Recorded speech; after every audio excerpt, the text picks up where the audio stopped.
유명한 사람의 글이나 평론을 소개하는 유평 시간입니다. 오늘 유명한 사람은요, 가산이라고 필명이 있는 분인데 유명하죠. 가끔 제가 떠도는 게 있으면 떠평에 소개하기도 하고 그러는데 오늘은 제가 일부러 이분의 글을 소개합니다. 이재명의 살인 퀘스천마크입니다. 이재명의 살인 부대죠. 일단 그대로 읽어드립니다. 이재명의 초대 비서실장인 전형수 씨가 숨진 채 발견됐다. 극단적인 선택을 한 사람들의 특징은 아주 소심한 사람이거나 강심장을 가진 사람일 것이다. 소심한 사람들은 소위 개딸들의 협박에 시달리다 보면 죽음을 생각할 수 있을 것이다. 강심장을 가진 사람이라면 고층 아파트 옥상에서 뛰어내릴 수 있을 것이다. 그러나 자살당했다는 사람들은 어떠할까? 자살할 사람이 아니라고 생각되기 때문에 타살의 가능성을 생각하게 된다. 시체에 부검을 하지 않고 서둘러 화장을 해버렸다면 의혹을 받을 수밖에 없다. 이재명의 수하였던 유동규의 경우 자살을 강요받지 않았을까라는 생각을 해본다. 이재명을 보호하기 위해 이재명에게 방해가 되는 사람들에게 자살을 강요할 사람들은 어떤 사람일까? 이재명 주변에는 주사파 통진당 세력이 있었고 국제 마피아라는 조폭 세력이 있었다. 이들의 살해 협박을 받고 자살을 한 사람들보다는 그들에게 살해를 당하고 자살로 위장을 한 것은 아닐까라는 생각을 해본다. 아수라라는 영화를 보면 구타를 하고 고문을 하는 장면이 나오는데 그런 현실에 맞닿게 된다면 버틸 사람들이 얼마나 있을까? 이재명 주변에서 벌써 5번째 자살자가 나오다 보니 이런 생각을 해본다. 극단적인 선택을 할 수 있는 사람이 과연 얼마나 있을까? 가산.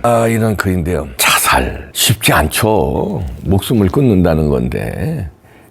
있고 자살이 쉽죠. 근데 이렇게 이재명 주변에 벌써 5명이 극단적 선택을 했다는데 자살로 몰아간다? 근데 왜 부검을 안 하죠? 여기도 글에 써있지만 자살이라는 거는 생을 마감하면서 예를 들어서 모든 걸 난 이놈의 세상 살긴 죽는 게 차라리 낫다. 그래서 죽을 때는 가족들한테 미안한 것도 있고 가장이 먼저 가니 억울한 사연이 있으면 예를 들어서 억울한 것도 좀 쓰고 뭔 정리를 하고 죽지 않습니까? 그냥 개죽음을 당해요? 아니 무슨 교통사고나 무슨 사고로 죽는 게 아니라 자기가 선택하는 건데 자살이라는. 그리고 어떻게 자살을 했는지 이게 나와야 되거든요. 예를 들어서 목이 메서 자살에 매달았다, 아니면 약을 먹었다, 옥상에서 뛰어내렸다. 아니 그냥 뉴스가 나올지 모르겠습니다만 지금까지 나온 뉴스를 보면은 그냥 극단적 선택을 한 것 추정된다예요. 극단적 선택했다도 아니야. 추정된다. 흔적이 없기 때문에. 아니 프로페셔널이 일을 저지르는데 흔적을 남길까요? 그리고 타살의 흔적 없으면 다 자살로 추정하는 거예요. 흔적을 찾아. 자살의 흔적이 없으면 타살이잖아요. 반대로. 자살의 흔적이 없으면 타살이잖아요. 자살의 흔적이 없는데 유서가 없고 그러잖아요.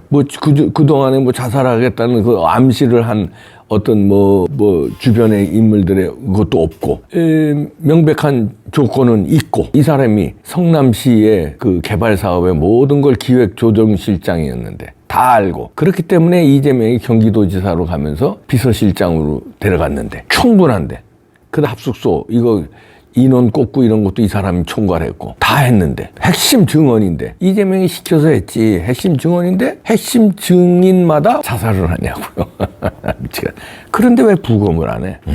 요즘은 이런 우리 홍수환 선수도 그런 말씀하시더만요. 요즘에는 이런 사건이 발생하면 슬픈 미망인의 얼굴이나 눈물, 인터뷰 이런 걸 볼 수가 없는 세상이 됐대요. 무슨 말씀인지 아시죠? 네, 코로나와의 전쟁 끝나지 않았고요. 면역력을 계속 길러야 됩니다. 면역력에 이것만 한 거 없죠. 환신 17가지 좋은 거 다 들어가 있습니다. 홍삼 물론이고요. 동충하초 등등 몸에 좋은 거 다 들어서 몸도 튼튼, 마음도 튼튼인데요. 밤에 자다가 깨시는 분 있죠? 화장실 한번 가시려고 요거 저녁에 한 2알 드시고 자시면요 아침까지 푹 주무십니다. 끝내줍니다. 네, 애국 기업이에요. 드셔보시고 말씀하세요. 파격 2+1 행사합니다. 드세요. 그전에는 예를 들어서 누가 자살을 했건 무슨 중요한 사람 이런 사람들 중요한 사람들 아닙니까? 그러면 기자들이 찾아가서 인터뷰하면 그 미망인들이 슬픈 울지 남편이 갑자기 죽었으니 그런 게 없어요. 장례식장에서도 오열이 잘 안 보이고 어떻게 사람 죽는 게 그냥 동네 강아지가 죽어도 난리를 치면서 어떻게 사람 죽었는데 그렇게 드라이하게 자살로 추정된다 이러고 끝내버리고 이재명은 또 뻔뻔스럽게 그냥 아무런 표정 안 짓고 5명째 죽었는데 어떻게 이런 세상이 됐죠? 인간의 목숨이 좀비 하나 죽은 것 같아요. 이러면 안 되는 거 아닙니까? 소방관으로 30년간 봉직한 분이 이봉규 TV에 목소리 변조해서 제보 방송 한 적이 있잖아요. 안 보신 분들은 그때 그 마포쉼터 소장 죽은 거 그걸 이상하다고 얘기하고 자기들이 출동하면은 이 사람은 30년간 그런 자살 사건이든 타살 사건이든 119 하면 전화 출동하는 분이에요. 그러면 그런 걸 많이 다뤄봤잖아요. 30년간을 심폐소생술도 수만 번 했고 그런 분이 이태원 사고도 이상하다고 그랬고요. 여러 가지 얘기를 그때 방송에서 했습니다. 마포쉼터 소장 윤미향 사건 때 아시죠? 이상하다. 그 다음에 김문기 이런 건 등등 이상하다고 그러더라고요. 이번에도 이거 제가 봐도 이상해요. 왜 5명이나? 야, 이제 강심장 아니면은 마음이 약한 사람이 이 둘 중에 하나인데 과연 극단적 선택할 수 있는 사람이 얼마나 될까 이렇게 가산은 지적을 하는데요. 그런데 왜 벌써 5명째가 이재명 주변에서 나오냐. 자살하는 게 쉽지 않은데 왜 이재명 그것도 사건 관련된 사람이 다 5명이나 죽냐. 이상하지 않냐 이런 얘기. 이거 그냥 자살 추정해서 그냥 오물짝오물짝 넘길 생각하지 마십시오.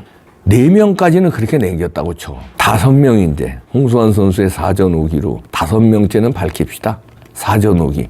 쟤는 못 밝혔는데 5명째는 밝힙시다. 진짜 자살이면 어떤 징후가 있었어야 될 거 아니에요. 그런 징후는 무엇이었고 자필 유서라든가 아니면 뭐가 메모라도 있었는지 왜 부검은 또 안 하는지. 자살이라면 자살을 밝혀주십시오. 이번에 그냥 못 넘어갑니다.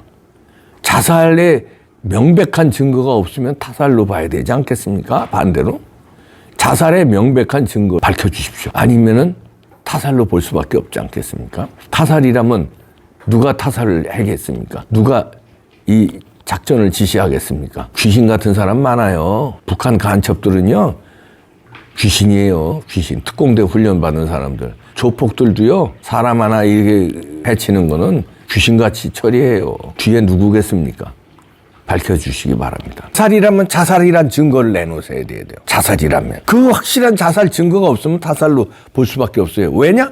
5명이나 나왔으니까. 포기합시다. 이번엔 밝힙시다. 매번 사람 죽으면 그냥 자살 추정하고 넘어가요? 이러니까 또 나오는 거예요. 밝히질 않으니까 또 나오는 거예요. 에이, 이건 말이 안 돼요. 밝혀주세요. 자살 근거. 내놓으셔야 됩니다. 경찰 내놓으셔야 돼요. 어무르면 안 됩니다. 추정 같은 소리 하가 이제 그럼 우리는 타살 추정해야지. 우리는 추정 같은 소리 하지 마세요. 아 무서운 세상이네. 아 겁나네.